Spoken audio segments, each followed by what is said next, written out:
Many low-speed vehicles have tyres made of polyurethane foam rather than air-filled rubber tyres. Polyurethane doesn't deteriorate in sunlight and doesn't dry out over time. And if the tyre is made of the closed cell type of foam, it means that the tyre won't ever go flat. Polyurethane tyres are designed for low-speed vehicles, such as luggage carts and ride-on lawnmowers.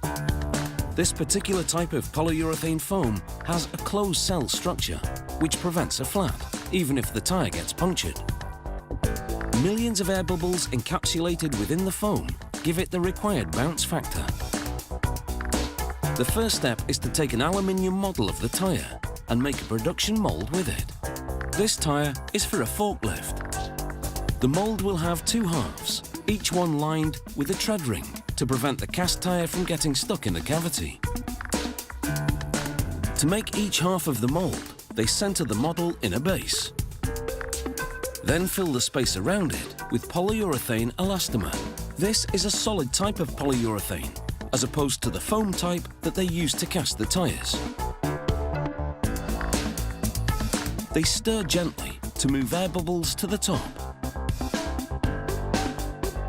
Then heat those bubbles with a small propane torch to burst them. With the help of a heated table to speed things along, this material solidifies in approximately 15 minutes, at which point they extract the half mould and trim its rough edges both inside and out.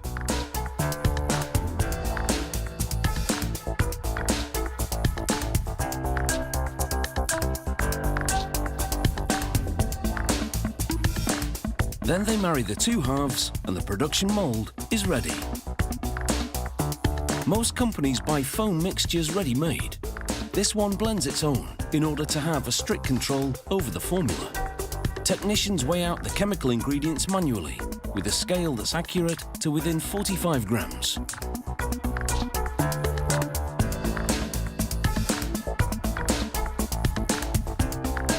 A blade mixes the ingredients for half an hour, moving everything from top to bottom more than 300 times.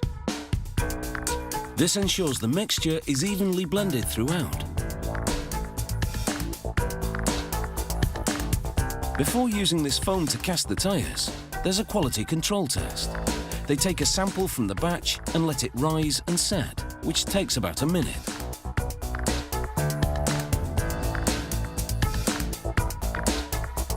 Then they cut a piece and weigh it to calculate the density. If the sample meets specifications, the batch is ready to go. Just before filling the two halves of the mould with polyurethane foam, they lubricate the cavity with a release agent. This prevents the tyre from sticking to the mould on removal.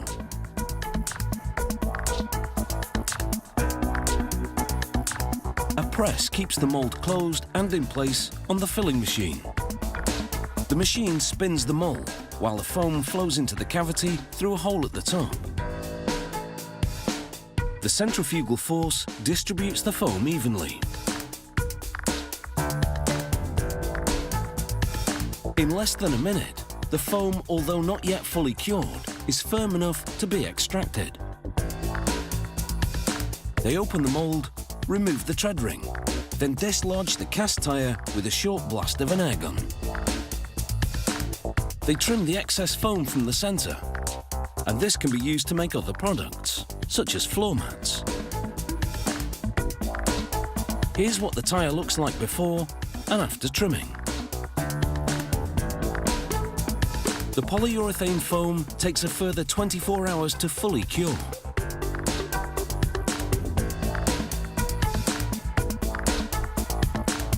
Rim installation is simple.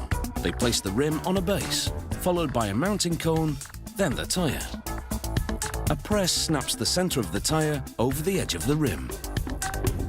Besides making the tyre flat resistant, the closed cell structure of this polyurethane foam doesn't absorb water, meaning wet conditions don't hamper their performance. The tyre is also UV resistant and withstands high abrasion and can last 2 to 3 times longer than an air-filled tyre. So you could say that all round, they're a winner.